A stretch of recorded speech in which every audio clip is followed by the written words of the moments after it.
Hey loves, my name is Amber, welcome to my channel, and today we're going to be discussing Spiraling, a book of poems by Kyle Fasel. If you're not familiar with who Kyle Fasel is, he is the bassist and lyricist for the pop punk band Real Friends, hence the shirt I'm wearing today. And while I don't necessarily want to pigeonhole him as just being a member of Real Friends, especially because he's doing his own poetry and his own other artistic works, it is important to note because one, that is definitely the reason why I bought the book in the first place, is because I saw it being advertised on the Real Friends merch pages. And two, because there is definitely a reminiscence between his poetry and the lyrics that he writes for the band, which I will discuss a little bit more in depth later, but it is definitely like short form Rupi Kaur style. And while that definitely like is something that's very, very memeable at this point in time, like I feel like, and don't get me wrong, like I'm a fan of Rupi Kaur. I even own my own copy of Milk and Honey. But because of the short form and simplicity of it, I feel like it kind of blew up a lot. Like we saw people all over Instagram who decided that they were poets without actually feeling any emotional attachment to what they were writing. They kind of just wrote anything. And like even to the point where one of my best friends wrote a parody, I mean a totally serious and legitimate poetry collection called Whiskey and Motor Oil for Men. It's so fucking funny. I will link it down on Amazon. Like there are even a couple of poems that I helped write. It's beautiful, not what this video is about. So like, well, I feel like a lot of people are definitely going to hesitate a little bit when I do say that it is more short form and kind of Rupi Kaur style. That definitely doesn't negate how good this collection of poetry is, and I don't want people to immediately be like, oh, you know. And while I do kind of have a little bit of hesitation to begin with in judging somebody's poetry, at least like on a public forum like my review page, part of me feels a little bit bad for doing so, simply because like I feel poetry is something that is so deeply personal, in some cases at least, and like you can definitely tell the difference when a collection of poetry is so deeply personal and from the heart and emotional versus those people who are definitely kind of just jumping on the bandwagon.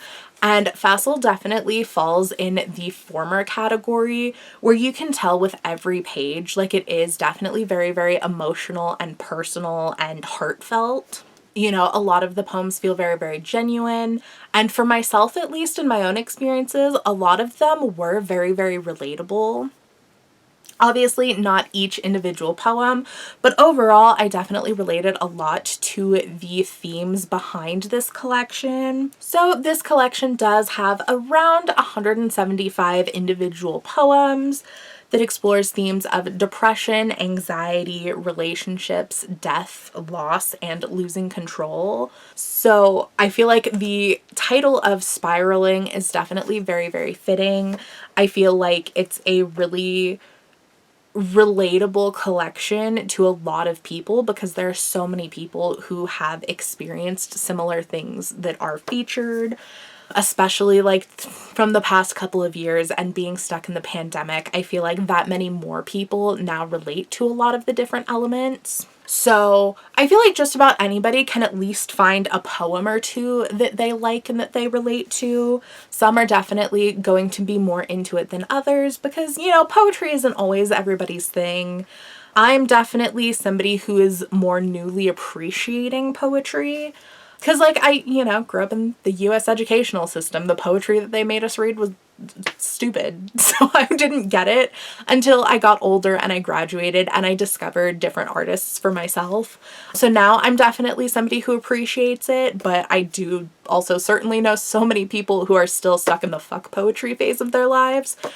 And, you know, some people may never exit that. Like, some people just aren't that into it, but I definitely think it's worth a try if you are curious about it in any way, especially if you happen to be a fan of the band Real Friends or quite frankly, just a fan of pop punk in general, because I feel like there are a lot of common themes that are very prevalent throughout the genre, but especially when it comes to Real Friends. Like, Real Friends is one of those quintessential bands of this, like, current modern resurgence of the pop punk scene.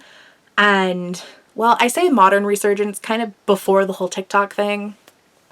You probably know what I mean. So if you're a fan of the band, I definitely think that you would be a fan of the poetry, because there's definitely a reminiscence between a lot of the lyrics that Real Friends has in their songs and some of the lines of poetry.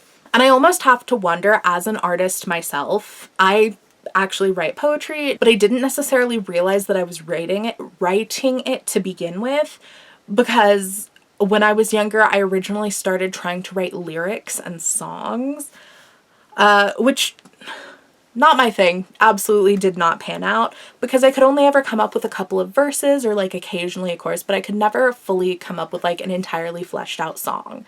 And after years of writing all of these lines and just having notebooks and notebooks full of them, I got older and I started reading other people's poetry, and I was like, holy shit, like, I've been writing poetry this whole time and just didn't necessarily realize it. So instead of trying to focus on the songwriting aspect, I just embraced the fact that it was, you know, more freestyle and short form poetry. And I have to wonder, just based on my own experience, if that's how Fasel got into poetry himself. Because too, there are so many similar themes and like certain lines that are very, very similar to lines in some lyrics. Part of me has to wonder if a lot of these poems started out as potential concepts for Real Friends songs that just weren't fully developed, or were a little too personal, or just, you know, Fasel decided to embrace the poetry aspect, and that's how this collection came about. Obviously, I'm not the author, so I can't fully confirm or deny that, nor can I ask him, but I definitely have a feeling that that may be where his poetry journey started. This isn't even his first collection of poetry. He does have one prior to this, if I'm not mistaken. So if anybody has any interest in me discussing that one, I would be more than willing to read more of his work, because I personally found a lot of relatability in a lot of what he was talking about. And, you know, just between the feelings and emotions behind a lot of the work, I really, really get. One note that I do have about this particular collection isn't actually even in reference to the collection of poetry itself. It's the accompanying artwork that go with the poems. Each poem has an accompanying line drawing that goes with it, which is definitely like also very reminiscent of Rupi Kaur and this popularized short form style, which I have no issue with. I love a good line drawing, and some of the artwork that's featured in the book is really decent. But there are a few that kind of just felt unnecessary, and or just like there really wasn't much effort put into it, or just didn't really connect with the particular poem that it was featured for. So like, honestly, my only note is that not every poem needed to have an accompanying drawing with it. And like, I totally respect the artistic vision, but some of them kind of just made it feel a little bit more juvenile or unprofessional. I wouldn't bring it up if it didn't actually affect the reading experience. It kind of just like, there were a few where it was just like, really didn't need a drawing for that one. And I feel like if they maybe had edited or been a little bit more specifically curated about it, it would make the really good drawings that are featured like that much more impactful. Like, yeah, like that worked really well. Whereas they're all kind of just like, oh, okay. And since it's kind of hard to summarize a collection of poetry unless it has like a very, very explicit and specific concept or theme behind it, which like I definitely, you know, discussed a little bit the themes that are featured prevalently throughout the book. I did want to share some of my favorites of the collection just to give you guys a little bit of a taste of what Fasel's work is like. Rewind. Most of my adult life, I've longed to go back to simpler times. But even when I throw my head back to those seemingly youthful, simpler days, I still recall wanting to rewind further and further back, So what does it mean when no matter what, I've always longed for the past? I'm beginning to wonder if it's not nostalgia I have an overwhelming obsession with, but rather not existing at all. Romanticizing the past. When I wake up, I shut my eyes so I can see what life used to look like. Then I romanticize lonely drives and sleepless nights. I bury the truth inside of me so I stay blind to the misery of it. I'm trapped by memories that never even played out the way I remember. A song takes me back. A split second of a song takes me back to years and years of so-called simpler times. And for 3 minutes I'm crushed by a yearning for what once was. The verse begins as I remember the bliss of ignorance. The chorus hits as I close my eyes and pretend to be who I'm not anymore. The sentimental song ends, and I feel grateful for the past, but there's an undeniable feeling that my best days are still ahead of me. A song I've never heard before comes on. I smile and move on. Your sister's wedding. I went to your sister's wedding last weekend. She kissed her love into a new life in the same church where we kissed you goodbye. I was wearing the same clothes that I wore to your funeral.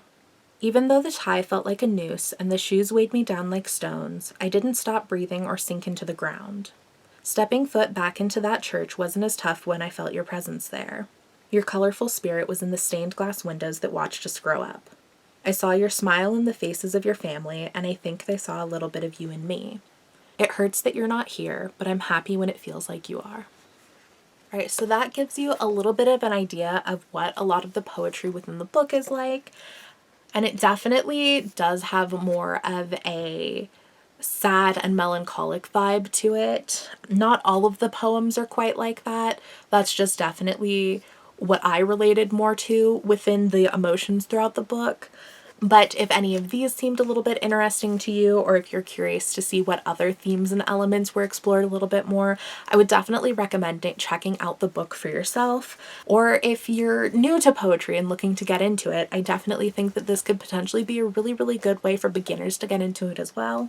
But anyways, thank you guys so much for watching. I had a blast hanging out with y'all. Peace.